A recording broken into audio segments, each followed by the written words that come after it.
The Prime Minister will be kicking off the Lok Sabha campaign of his party in Uttar Pradesh on the 30th of March. And the venue chosen is no coincidence at all. In politics, there are no coincidences.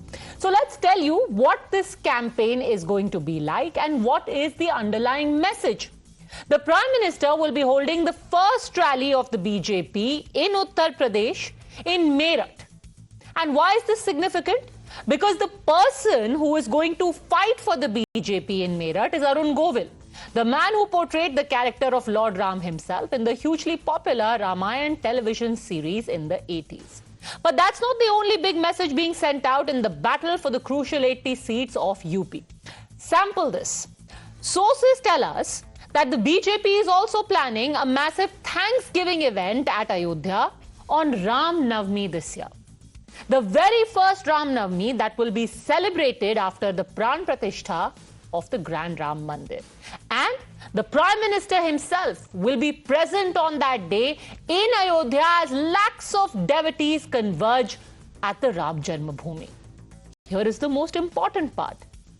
Ram Navami falls on the 17th of April and then on the 19th of April. Just 2 days later, the first phase of polling for Uttar Pradesh takes place. And in this phase, some of the most tricky seats are going to polls. Seats from western Uttar Pradesh. The seats that will see polling in the aftermath of Ram Navami Leher. And these seats are Saharanpur, Kairana, Muzaffarnagar, Bijnor, Nagina, Moradabad, Rampur and Pilibhit. It must be noted that of these 8 seats that poll in phase 1, the BJP won only 3 in 2019. Kairana, Muzaffarnagar and Pilibhit. Subsequently, they won Rampur also in a by-poll. But these seats with a high Muslim population still remain a tough nut to crack for the Saffron Party. Which is where the interesting second part comes in. So on the one hand, you've got the Ram Leher, Ram Navami, Ram message, all of that uniting the Hindu vote. And then there comes the Bahujan Samaj Party, the BSP, which in its first list put out 16 candidates, out of which 7 are Muslims. By a massive coincidence, the BSP has fielded Muslim candidates in the seats where the SP and Congress were actually counting on the Muslim votes to deliver them a win. Consider this. In Saharanpur, the Congress has fielded Imran Masood. The BSP has given a ticket to Majid Ali. In Moradabad, Mohammad Irfan Saifi has been pitted against ST Hassan of the Samajwadi Party. In Rampur, the BSP has given the ticket to Zishan Khan, putting the Samajwadi Party in a state of complete panic. So much so that they have still not decided who is going to fight on the Rampur seat. Remember, this seat was one represented by none other than Azam Khan, the biggest Muslim face of the Samajwadi Party. First, they lost this seat to the BJP in a by-poll, and today they haven't even declared who their candidate is going to be. Such is the state of panic. In Pilibhit also, Behenji has given the ticket to a Muslim candidate, Anis Ahmed Khan.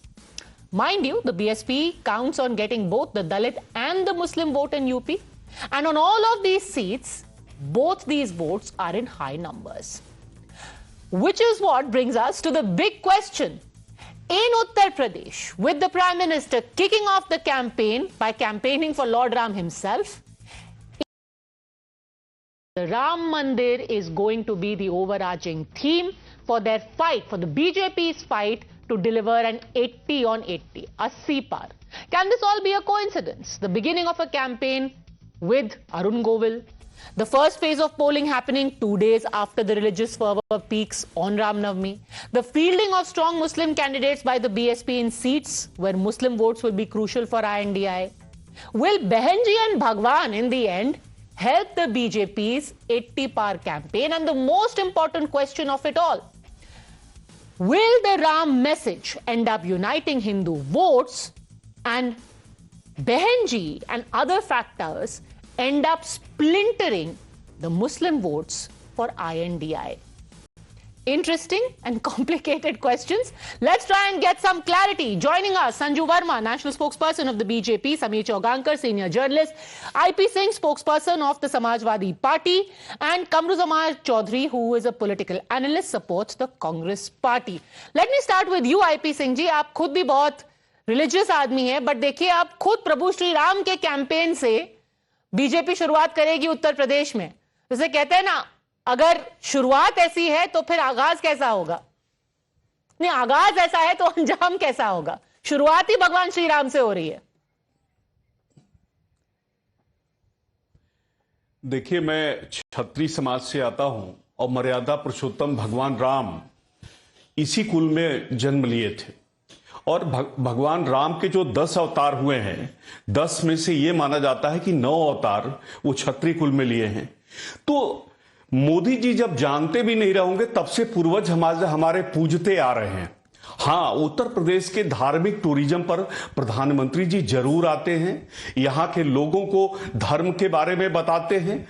माननीय supreme court के फैसले के बाद उत्तर प्रदेश में राम जन्मभूमि पर मंदिर निर्माण का कार्य शुरू हुआ। इसमें सरकार झूठ में उसका श्रेय लेती है, लेकिन हम इंतजार कर रहे थे कि प्रधानमंत्री जी जब अपने संसदीय क्षेत्र बनारस, उसके बगल में भदोही है, चंदौली है, गाजीपुर है, आजमगढ़ है, बलिया है, मिर्जापुर है, यहां क्या कोई ऊर्जा का पावर प्लांट लगाने आएंगे? कोई ऐसी फैक्ट्री लगाएंगे उत्तर प्रदेश के 75 जिलों में जहां 10,000 लोगों को रोजगार मिलेगा? आंखें तरसती रह गई। 64 सीटें 2019 में उत्तर प्रदेश की जनता ने बीजेपी को जीत के दिया, इसलिए वो दूसरी बार प्रधानमंत्री बने। 73 और 64 2 बार उत्तर प्रदेश का कंट्रीब्यूशन था। पद्मजा एनएचआई ने 50 किलोमीटर भी एक्सप्रेसवे उत्तर प्रदेश में नहीं बनाया। अगर आप मुद्दे पे बात कर ले, सिंपली मैं आपसे ये पूछ रही हूं कि आपको लगता है कि इसका कुछ इफेक्ट होगा, नहीं होगा? कि अगर आप राम मंदिर, राम नवमी और खुद जिस शख्स ने लॉर्ड राम का रोल प्ले किया था उसके कैंपेन से स्टार्ट कर रहे हैं, इसका असर होगा, नहीं होगा?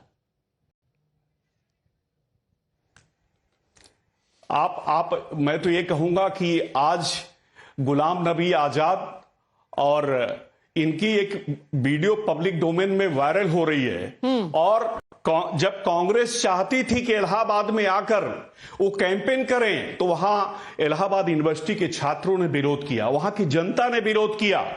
पर कांग्रेस ने विरोध नहीं किया कि आप जब 400 पार की बात करते हैं, आप विकास की बात करते हैं, तो धार्मिक आधार पर पोलराइजेशन क्यों कर रहे हैं प्रधानमंत्री जी? आप कार्यवाहक प्रधानमंत्री हैं, आप भारी लाव लश्कर लेकर सरकार के खजाने पर बोझ डाल रहे हैं, आप अपने को महात्मा गांधी, जवाहरलाल नेहरू के करीब समझते हैं, तो आप चलिए ना सामान्य रूप से। क्यों इतना बड़ा सुरक्षा के साथ आप मूव कर रहे हैं? Okay, I don't know where that is coming in. Sanju Verma, respond. आप पोलराइजेशन क्यों कर रहे हैं? अरुण गोविल को टिकट देना, राम नवमी पे बड़ी रैली करना, all of this is only efforts to polarize. But then I will show a very interesting picture. Today, suddenly, Arun Govil has become a polarizing figure. I will show the viewers a picture in just a while. But respond to this. Why are you stooping to this, Sanju Verma? I just have this to say: damned if you do, damned if you don't. अभी अरुण गोविल को मेरठ से ticket दी गई है तो लोगों के पेट में बहुत दर्द हो रहा है। मुरादाबाद में BJP has fielded a Muslim candidate Mohammad Saifi, तब भी ये लोग नाखुश हैं। बात करते हैं सहारनपुर की, कांग्रेस के इमरान मसूद के खिलाफ बीजेपी ने माजिद अली को सामने खड़ा किया है। तो आप ये तो अभी नहीं कह सकते कि बीजेपी ने किसी मुसलमान को टिकट नहीं दी। योगी आदित्यनाथ की दूसरी कैबिनेट में पासमंदा मुसलमान समाज से दानिश अली अंसारी एक मंत्री हैं यूपी कैबिनेट में, तो आप ये भी नहीं कह सकते कि मुसलमानों को सरकार में प्रतिनिधित्व नहीं दिया जा रहा। So let me just say that कुछ लोगों को बोलने का बहाना चाहिए। मोदी जी कुछ भी करें, ये पेरिनियल खान मार्केट के पेसिमिस्टिक गैंग के नमूने हैं, नुमाइंदे हैं। But I will focus on the more important thing very quickly, क्योंकि यहां इन्होंने बेरोजगारी फलाना ढमकीना बोला, तो आईपी सिंह जी को यह बता दूं, Uttar Pradesh's economy is the size of 25 lakh crore. Unemployment is only 2.9%. It is the top 5 states in India in terms of, GDP. And please don't forget that ये वही नरेंद्र मोदी हैं जहां एक तरफ वो वाराणसी में जाकर प्रभु राम का उपहास करते हैं, एक तरफ जाके अयोध्या में प्रभु राम को इन्वोक करते हैं, but at the same time सबसे ज्यादा यदि एमएसएमई इंडस्ट्रीज कहीं फंक्शन कर रही हैं एंड दैट टू प्रॉफिटेबली, वो भी उत्तर प्रदेश ही है। और आप जो कहते हो कि मुसलमानों को बीजेपी पोलराइज करती है और उनको उनका हक नहीं दिया जाता, तो बस 10 सेकंड में एक चीज, कितने मुसलमान हैं इंडिया में? Out of a population of 140 crore Indians, there are roughly about 20-22 crore Muslims. About 14.5% of India's population is Muslims. But out of 22 or 24 crore people in Uttar Pradesh, 3.8 crore to 4 crore are Muslims, which means कि भारत की पूरी संख्या से 19-20% जो मुसलमान हैं वो सिर्फ उत्तर प्रदेश में है, और उत्तर प्रदेश की भी पूरी जनसंख्या के हिसाब से लगभग 19-20% मुसलमान लोग यहाँ पर वास करते हैं। तो यदि उत्तर प्रदेश में जो लोग सेक्युलरिज्म का नारा देते हैं और सेक्युलरिज्म के सूरमा बने फिरते हैं, उनसे मैं पूछना चाहती हूं, यदि उत्तर प्रदेश में you are not feeling safe, you are not feeling secure, Muslims are not getting their due, then how is it that 3.8 crore Muslims are actually living for the longest time without fear or fervor, barring stray incidents of communal violence, which happens not because of the BJP's politics, but because of incendiary You are statements. saying all of this is coincidence. Arun Govil being given a ticket is a coincidence. Ram Navami being celebrated is a coincidence. It is not a coincidence, Padmaja ji. I will tell you very honestly, I've said this in the past. Winnability factor matters, और यदि party की central election committee ने सोचा कि अरुण गोविल को मेरठ से दिया जाएगा और वीके सिंह को इस बार गाजियाबाद से नहीं, इस बार गर्ग को उतारा जाएगा, और इस बार सहारनपुर से माजिद अली को बीजेपी देगी टिकट, और मुरादाबाद से हम टिकट इस बार मोहम्मद सैफी को देंगे, तो ये सोच समझकर किया गया फैसला है। वैसे सहारनपुर से बीएसपी ने टिकट दिया है। Is that a Freudian slip that you said कि सहारनपुर से बीजेपी टिकट देगी? We'll let it go in a lighter vein. Let me bring back IP Singh. IP Singh ji, आपने कहा कि अरुण गोविल को ऐसा ला करके पोलराइज किया गया है। 1988 की एक फोटो दिखाती हूं आपको। वहां पर कांग्रेस जब उन्हीं अरुण गोविल से कैंपेनिंग करा रही थी इलाहाबाद में। Why? Because Allahabad VP Singh, after challenging Rajiv Gandhi, was fighting a bypoll from Allahabad. This was when the serial Ramayan was at its peak popularity. Arun Govil, in full get-up, dressed as Lord Ram, was taken around Allahabad by the Congress party to campaign for the Congress candidate. तब तो किसी को problem नहीं हुई IP Singh जी कि कितना polarising हो रहा है, क्यों राम का इस्तेमाल हो रहा है इलेक्शंस के लिए। अब 2024 में हर किसी को तकलीफ है।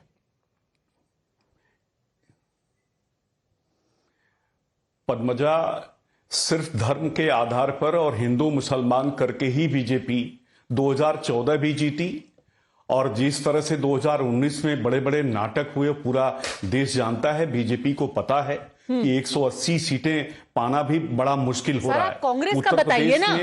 अभी आप कह रहे हैं that Arun Govil is a polarizing figure. My question is, in 1988 when he was used by the Congress party, incidentally Arun Govil was given a ticket, or rather he was offered a ticket by the BJP first in the 90s. He refused it. Because he said मैं तो कांग्रेसी हूं। मैं इसी बात को तो मैं आपका ध्यान आकर्षित किया कि वो दूरदर्शन का वो देखिए फुटेज, सरकारी चैनल है, उस पर किस तरह की डिबेट होती है, किस तरह का उस पर दबाव बनता है कि आप सरकार के पक्ष में कोई बात नहीं कह सकते। आज जो प्राइवेट चैनल है उनको सीखना चाहिए कि दूरदर्शन भी इंडिपेंडेंट था, और वहां के छात्रों ने उसका विरोध किया, वहां की जनता ने उसका विरोध किया, और आज आप क्या कर रहे हैं? उस श्री अरुण गोविल जी को लाके उनके कैंपेन से आप वोट लेना चाहते हैं। अरे आपको आपके काम के आधार पर लेना चाहिए। 40 लाख करोड़ के इन्वेस्टमेंट की जो let me get in Sameer Chaugankar. Sir, obviously अभी अरुण गोविल के नाम पर लिया जा रहा है वोट, उस वक्त तो अरुण गोविल के काम पे ही वोट लिया जा रहा था, when he was actually playing the character of Lord Ram and the Congress paraded him around as a poll mascot. Interesting चीज ये भी है कि समीर जी, in 1991 I think Arun Govil was offered a BJP ticket, उन्होंने मना कर दिया, तो सीता जो बनी थी उस वक्त दीपिका चिकालिया वो फिर बीजेपी के टिकट पर लड़ करके बनी थी मेंबर ऑफ पार्लियामेंट। अब सबको ये कम्युनल और पोलराइजिंग लगता है बड़ौदा से। बिल्कुल बिल्कुल। देखिए, दीपिका चिखलिया को 1991 में बड़ौदा से टिकट दिया गया था। और आपको बहुत इंटरेस्टिंग फैक्ट बताता हूं, जब बड़ौदा की गुजरात की सीट पे विचार हो रहा था कि यहाँ पे कांग्रेस को कौन हरा सकता है, तो it was the Narendra Modi जिन्होंने कहा था कि यहाँ से दीपिका चिखलिया को टिकट दिया जाए, वो यहाँ से जीतेगी। और उनके सजेशन पे वहां से दीपिका चिखलिया को टिकट दिया गया था और वो उसने चुनाव जीता था। और ऐसा नहीं, महाभारत के नीतीश भारद्वाज जिन्होंने कृष्ण की भूमिका पे की है, वह भी भारतीय जनता पार्टी के टिकट पर चुनाव लड़ चुके हैं राजगढ़ से। तो सिर्फ अरुण गोविल के चुनाव लड़ने से ऑब्जेक्शन क्यों? भारतीय जनता पार्टी किसी भी चुनाव लड़वा सकती है। यह कह देना कि भारतीय जनता पार्टी राम के नाम पर राजनीति करती है और राम का जिन्होंने कैरेक्टर प्ले किया उनको लाकर भारतीय जनता पार्टी एक राम के नाम पर वोट लेना चाहती है, मुझे लगता है ये गलत होगा। भारतीय जनता पार्टी प्रधानमंत्री मोदी के नाम पर चुनाव लड़ने जा रही है। प्रधानमंत्री मोदी के नाम के साथ राम की जो प्राण प्रतिष्ठा हुई है उसका नाम भी साथ में जुड़ रहा है। राम और काम दोनों प्रधानमंत्री मोदी के साथ 2024 में जुड़ने जा रहे हैं, लेकिन सबसे पहले प्रधानमंत्री मोदी का काम जुड़ रहा है। क्या 2019 में राम का नाम था? क्या 2019 में तो प्रधानमंत्री मोदी के नाम पे 303 सीटें मिली थी। आज भी अगर भारतीय जनता पार्टी, अगर प्रधानमंत्री मोदी 370 और गठबंधन के लिए 400 सीटों की बात कर रहे हैं तो वो अपने काम की बात पर कर रहे हैं। और अगर सिर्फ राम की बात करते तो सिर्फ उत्तर भारत में भारतीय जनता पार्टी को सीटें मिलती। आज पूरे देश में अगर भारतीय जनता पार्टी को समर्थन मिल रहा है, मुस्लिम बहुल्य सीटें से भी भारतीय जनता पार्टी जीत रही है। यह बताता है कि प्रधानमंत्री मोदी ने सबका साथ, सबका विकास और सबका विश्वास अर्जित किया है। और यही कारण रहा है कि आज देश में प्रधानमंत्री मोदी के नाम पर वोट मिल रहा है। मैं दूसरी बात ये भी कहना चाहता हूं पद्मजा कि देखिए, अगर आप लास्ट 3 इलेक्शन का अगर ट्रेंड देखेंगे 2009, 2014 और 2019 का, तो 2009 के अंदर जो रेगुलर मंदिर जाने वाले थे उन्होंने 28% लोग हिंदुओं ने भारतीय जनता पार्टी को वोट किया था। 2014 के अंदर 45% रेगुलर मंदिर जाने वाले हिंदुओं ने भारतीय जनता पार्टी को वोट किया था। और 2019 के अंदर रेगुलर मंदिर जाने वाले 51% हिंदुओं ने भारतीय जनता पार्टी को वोट किया था। अब आज 2024 के अंदर जब हम चुनाव के इस पे खड़े, मुझे लगता है कि 60% से ज्यादा रेगुलर मंदिर जाने वाले हिंदू भारतीय जनता पार्टी के लिए वोट करेंगे। प्रधानमंत्री मोदी ने के मंदिर मिशन ने मंदिर जाने वाले हिंदुओं की संख्या बढ़ाई है और आज हर धार्मिक व्यक्ति भारतीय जनता पार्टी के वोट कर रहा है। और ये धार्मिकता से कहीं अधिक सांस्कृतिक राष्ट्रवाद है। प्रधानमंत्री मोदी ने राष्ट्रवाद की भावना को जगाया है और जब भारतीय जनता पार्टी के पक्ष में वोटिंग करने जा रहा है। Okay, and it will only peak, Kamruzzaman Chowdhury, imagine this, 17th of April, last day of campaigning for the first phase of elections, and then 19th April, when the polling happens, Ram Navami has just been celebrated. People from across the country are going to descend on Ayodhya on the 17th of April for Ram Navami, and 19th of April, first phase of polling will take place. Does it make any difference, Padmaja? It's pure symbolism, I feel, because when Ram Mandir was inaugurated on the 22nd of January, till date hardly 1.5 to 2 months have gone by, and now in fact nobody apart from a few television channels, nobody is discussing the inauguration of Ram Mandir. So then you don't talk to people enough. If you really think that other than few television channels nobody is discussing Ram Mandir, you ought to get out more and talk to people. But anyway, go on. Padmaja, welcome to Bengal, and I will show you what people are discussing out here. Anyhow, you see the way in which Bharatiya Janata Party and its supporters are trying to link religion with nationalism. That is okay for them because that is the style of politics they are doing. Now, after so much of development, after so much of double engine Sarkar, and despite Uttar Pradesh having the 5th or 6th as per Sanju Verma, the largest, the GDP in India, but still then, with a 20 crore population or 22 odd crore population, is GDP, state GDP is half of that of Pakistan, with the same population, and almost equal to that of Sub-Saharan Africa. This is the double engine Sarkar that Bharatiya Janata Party doesn't want to discuss out here. You know, Padmaja, Ram is the last refuge of the Bharatiya Janata Party. Okay. When all other stunts have failed, all other pseudo-nationalism angles, all other Hindutva angles will fail, they will fall back upon Lord Ram. That is the most worrying part about Indian society. Okay, and respond. You know, Sanju Verma, Lord Ram is the last refuge of the BJP. And the timing is very suspicious. Was the polling date decided keeping in mind Ramnavami कब पड़ रही है? Sanju Verma. Okay, Ramnavami 17 April को है। 19 अप्रैल से पहला phase शुरू हो रहा है। ये तो आपने बता दिया Padmaja. I listen to you very carefully. I will not digress from the topic. You have to be kidding me to compare Uttar Pradesh to Pakistan. Next you will say, why don't we compare Bangladesh to India? Stop comparing apples with watermelons. Now I will come to the most important thing. Have you noticed one thing that happened? Why the BJP has done some, as they say, the famous phrase of political pundits, social engineering, caste engineering in some of the seats that have been declared by the BJP in the 5th and 6th lists. Be it Shamli, be it Muzaffarnagar, or for that matter, be it Meerut. ये तीनों जगह Jat dominated areas हैं. We all know that Arun Govil studied from Chaudhary Charanjit Singh University in Meerut. He also spent a large part of his growing up years in Shahjahanpur. I'm not getting into that. But what I want to focus on is I think the BJP has done introspection and learned lessons. Because don't forget that the crucial seats to win in Uttar Pradesh, if you really want to crack LS 2024, is Western Uttar Pradesh. और आपने देखा होगा Padmaja that in UP assembly 2017 हमको western Uttar प्रदेश की 124 सीटों में से लगभग 100 सीटें मिली थी.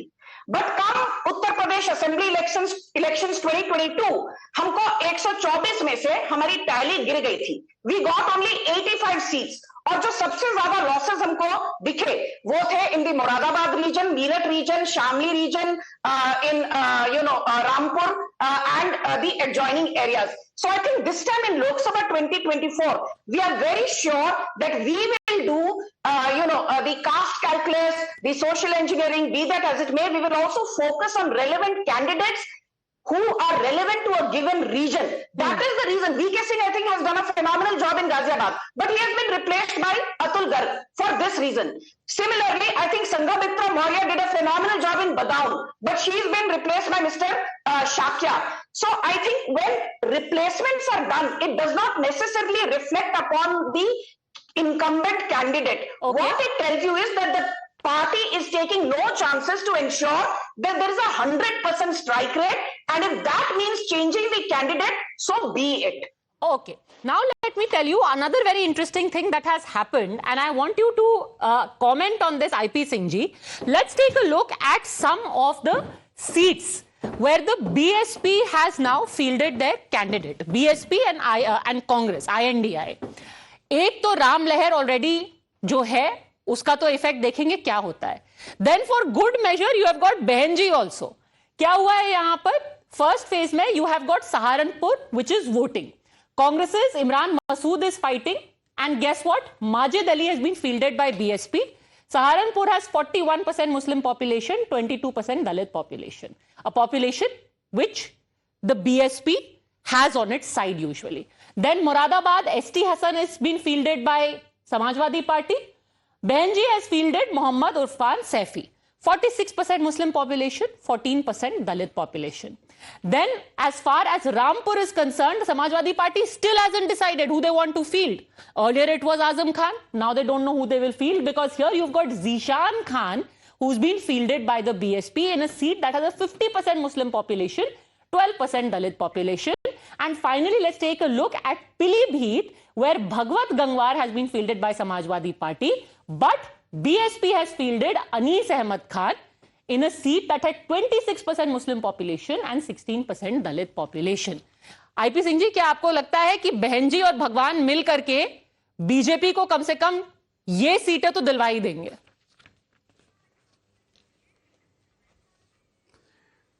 आज उत्तर प्रदेश में तो यही चर्चा है कि जो बीएसपी की सीटें घोषित हो रही हैं वो कहीं न कहीं बीजेपी ने वो लिस्ट थमा दिया उनके हाथ में, उसी आधार पर वो टिकट बांट रही हैं. लेकिन उत्तर प्रदेश की जनता ये समझती है. आपको ध्यान होगा कि बीएसपी ने राज्यसभा की वोटिंग में उन्हीं के पक्ष में वोट दिया था, बीजेपी के पक्ष में वोटिंग किया था. और इससे पहले भी जब राज्यसभा की वोटिंग थी तब भी बहन जी ने कहा था कि समाजवादी पार्टी को नहीं देना है, ये बीजेपी के कैंडिडेट को वोट देना है. तो कहीं न कहीं वो बीजेपी की बी टीम की तरह काम कर रही हैं. लेकिन उत्तर प्रदेश की जनता इस मुगालते में बिल्कुल नहीं है कि जो भी प्रधानमंत्री जी चाहेंगे या गृह मंत्री जी चाहेंगे या बीजेपी चाहेगी उसके आधार पर उत्तर प्रदेश चलने वाला है। ये वही उत्तर प्रदेश है, यानी कि आपको लगता है कि नुकसान हो रहा है के लिए तरसती थी। अगर बीएसपी बीजेपी की लिस्ट ले रही है तो आपको लगता है नुकसान हो रहा है? नहीं, बिल्कुल नुकसान का सवाल ही नहीं है। उत्तर प्रदेश की जनता बहुत होशियार है, सबको पता है कि वो क्यों ऐसा कर रही है, क्यों आईपी सिंह ये बात कर रहे हैं कि वो बी टीम बन के काम कर रही हैं, क्योंकि उत्तर प्रदेश में ये पिक्चर बहुत साफ हो चुकी है कि वो बीजेपी के साथ हैं। तो बीजेपी आपको एक आदमी की बात सुनवाना चाहती हूँ। you'd be shocked to know that the place which was considered the strongest seat for Samajwadi Party at the time of Azam Khan, today the local unit has said we are going to boycott this election. The Samajwadi Party unit in Rampur has said we will boycott this election because we wanted Akhilesh Yadav to fight from this seat, but he doesn't seem to be ready. Listen in. Mohammad Azam Khan साहब ने राष्ट्रीय अध्यक्ष से पेशकश की थी वो रामपुर से चुनाव लड़े, लेकिन ऐसा संभव नहीं हो पाया और राष्ट्रीय अध्यक्ष यहाँ से चुनाव नहीं लड़े और कई नाम आए। इसी उपलक्ष्य में हम यहाँ की परेशानियों को देखते हुए, यहाँ की जो जनता के साथ उपचुनाव में पहले के चुनाव में जो परेशानियाँ आई हैं उनको देखते हुए, प्रशासन द्वारा जिस तरीके से परेशान किया गया है उसको देखते हुए आदरणीय आजम खान साहब के आदेश पर हम लोग इस चुनाव को बहिष्कार कर रहे हैं। हम चुनाव में नहीं जाएंगे। क्या हो रहा है आईपी सिंह जी? लोकल यूनिट चाहती है कि अखिलेश यादव लड़े, अखिलेश यादव के पास के सूत्र बता रहे हैं कि हम तेज प्रताप यादव को टिकट दे देंगे, और एसपी वाले खुद कह रहे हैं हम तो लड़ेंगे ही नहीं है चुनाव। काश पद्मजा जी मोहम्मद आजम खान साहब के बारे में आप बताती हैं कि वो 8-9 बार विधानसभा के वो सदस्य रहे, 3-4 बार वो कैबिनेट मिनिस्टर रहे, वो सांसद रहे, उनकी पत्नी सांसद रही, उनका बेटा विधायक रहा है, और उस परिवार को आपने तबाह कर दिया।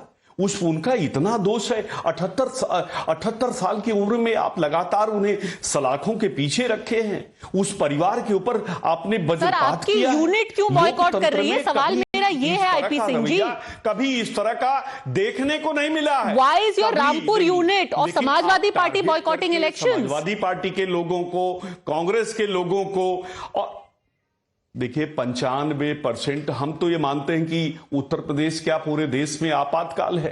5% लोग लड़ पा रहे हैं, 95% तो थानों से गवर्न हो रहे हैं, तहसील से गवर्न हो रहे हैं। 5% में हम जैसे जो लोग लड़ रहे हैं उन्हें जेल में डाल दिया जाता, उनके ऊपर फर्जी मुकदमे कर। मैं भी 22 दिन मैं भी जेल में रहा हूं। ठीक है, 22 दिन में जो वो आदमी जिसने बीजेपी को 29 साल दिए हों, फर्जी मुकदमे चुनाव के दौरान मेरे ऊपर थोपे गए, जिसका कोई दूर दूर तक क्राइम से कोई मतलब नहीं था, क्योंकि कहीं न कहीं ये लग रहा था कि बीजेपी की जो सच्चाई है वो मैं पब्लिक डोमेन में लेके आ रहा हूं। Okay, I don't know what that has got to do with the Samajwadi party unit boycotting. Sanju Verma respond, BSP acting as B team, you already have one consolidation being done by the Ram Mandir, and then for good measure you are splitting the Muslim vote using the BSP. You know, Padmaja, एक चीज मैं IP Singh को कहना चाहती हूँ। आपने यहाँ बैठकर बहुत कुछ कहा, बीजेपी के चलते गणतंत्र, लोकतंत्र, डेमोक्रेसी, संविधान सब खतरे में है। मुझे एक बात बताइए, Lok Sabha 2019 from Uttar Pradesh, BJP vote share was 49.98, Samajwadi Party at something like 19.43. You had the Congress at 6.36. You had the BSP at 18.11. 3 पार्टियां, समाजवादी पार्टी, BSP और कांग्रेस मिला के आप लोगों का कुल वोट शेयर 43.9% था, और अकेली बीजेपी का लगभग 50%। फिर बात करते हैं 2022 के असेंबली इलेक्शंस की, समाजवादी पार्टी का वोट शेयर 10% बढ़कर 32% हो गया। 10% वोट शेयर में बढ़ोतरी के बावजूद Samajwadi party could not get more than 111 seats. Congress is nowhere in the equation in Uttar Pradesh because in 2022 assembly polls Congress had a 2.34% vote share and got only 2 seats, and in Lok Sabha 2019 Congress won a measly 1 seat, that to Raebareli, and Sonia Gandhi has now abandoned Raebareli. So Congress is nowhere in the equation, nowhere in the picture apart from being present in TV studios. मैं इनसे ये पूछना चाहती हूँ, आपके जयंत चौधरी को आप कहते थे डंके की चोट पे Jayant Chaudhary is our strong man in western Uttar Pradesh, but now Jayant Chaudhary is with the BJP. So if Western Uttar Pradesh is not in your kitty, if Jayant Chaudhary is not in your kitty, what is your strategy in ensuring that Western Uttar Pradesh still throws up handsome numbers for the Samajwadi Party, given that last time in Lok Sabha 2019 you won just 5 seats और रामपुर और Azamgarh bypoll हारने के बाद तो लोकसभा में आपकी tally सिर्फ अभी 3 सदस्य हैं. तो भाजपा से सवाल मत कीजिए, आप हमारे सवालों का उत्तर दीजिए.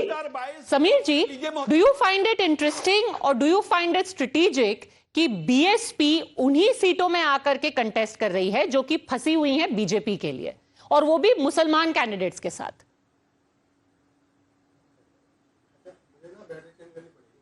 देखिए, बिल्कुल, और अखिलेश यादव इस बात को बहुत बेहतर तरीके से जानते थे कि मायावती मुस्लिम कैंडिडेट उतारेगी, और अखिलेश यादव की समाजवादी पार्टी जो मुस्लिम और यादव एमवाय समीकरण पर टिकी हुई थी, अखिलेश यादव ने उसके आगे बढ़कर पीडीए बनाने की कोशिश की थी कि ये समाजवादी पार्टी पीडीए के साथ है. तो मुझे ऐसा लगता है कि अखिलेश यादव जानते थे कि मुस्लिम वोट उन्हें पूरा मिलेगा नहीं, इस कारण ही वह पीडीए की तरफ बढ़े कि किसी तरीके से मायावती का जो अल्पसंख्यक पिछड़ा वर्ग है, दलित वर्ग है, उसको अपनी तरफ ट्रांसफर किया जा सके. क्योंकि अब अखिलेश यादव जानते हैं कि सिर्फ मुसलमान और सिर्फ यादव वोट बैंक के इशारे वह उत्तर प्रदेश की लोकसभा सीटें नहीं जीत सकते, विधानसभा की राजनीति भी नहीं कर सकते प्रदेश की. उन्हें एमवाय समीकरण से बाहर निकलना होगा, और यही कारण रहा कि अखिलेश यादव उत्तर प्रदेश में पीडीए की बात करते हैं. और आप देखेंगे बिहार में लालू प्रसाद के यादव के बेटे तेजस्वी यादव भी कहते हैं कि हम एमवाय की पार्टी नहीं, हम बाप की पार्टी, जिसमें वो BBB से, बहुजन ए से आदि आबादी की जिक्र करते हैं और पी से पुअर का जिक्र करते हैं. तो इन्हें मालूम है कि सिर्फ मुसलमान और सिर्फ यादव वोट बैंक से नहीं हुआ, कि यादव का बड़ा वोट बैंक अब भारतीय जनता पार्टी के पास शिफ्ट हो चुका है. प्रधानमंत्री मोदी ने जिस तरीके से काम किया है, और अब जिस तरह से मध्य प्रदेश के अंदर मोहन यादव एक यादव मुख्यमंत्री बनाया, और उन्होंने जिस तरीके से उत्तर प्रदेश के अंदर लगातार दौरा किया है, यह बताता है यादव कम्युनिटी को कि सिर्फ यादव परिवार की राजनीति नहीं होती है, बाहर भी यादव लोगों को मुख्यमंत्री भारतीय जनता पार्टी बनाती है. और यह डर अखिलेश यादव को है कि अब यादव का बड़ा वोट बैंक उनसे शिफ्ट हो गया है, मुस्लिम भी शिफ्ट हो रहा है, तो अब वह पीढ़ी की कोशिश कर रहे हैं. और यह तय है कि इस चुनाव में अखिलेश यादव से यादव भी छूट रहा है, मुसलमान भी छूट रहा है, और जो पीढ़ी की बात कर रहा है वह वोट बैंक भी भारतीय जनता पार्टी के पास जा रहा है.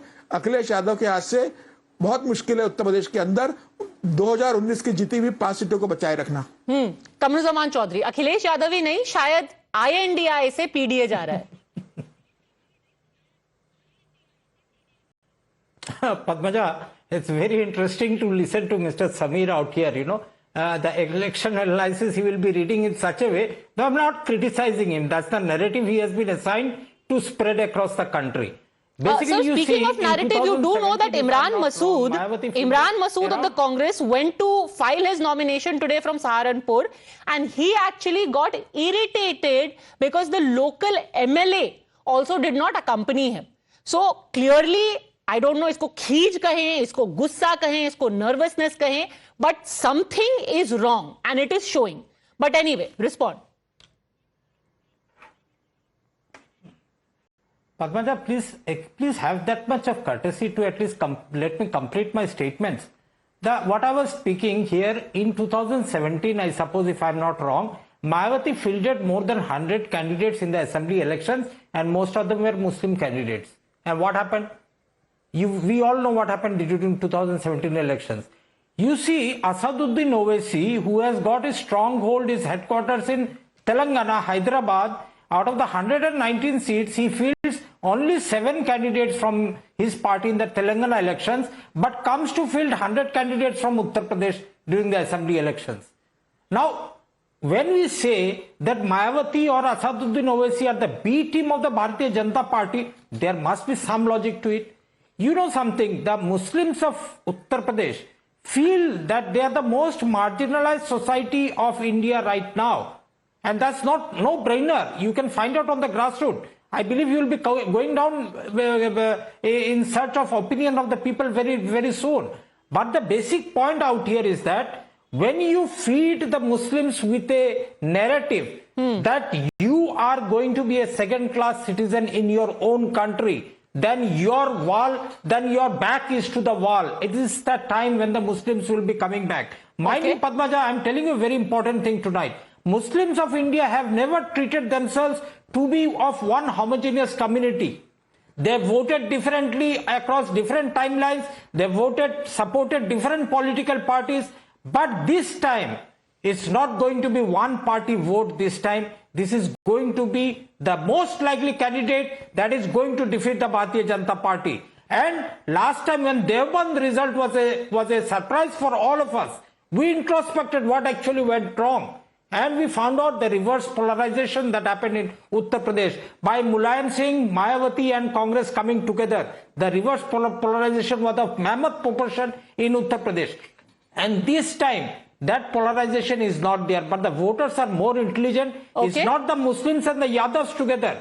It's more than 50% of the voters of Uttar Pradesh who are going to be decisive in this election. And mind you, even if Jayant Chaudhary deceives his father and goes to, deceives Chaudhary Charan Singh and goes to Bharatiya Janata Party, the judges of the Western Uttar Pradesh, I have got the reports, they are not at all happy with that decision. Okay, I'm going to leave it at that. It was only to put out the political calculation and the messaging on both sides. Obviously, both sides have got a very different reading on it. Ultimately, the people will decide. Thanks, gentlemen. Sanju Verma for joining me.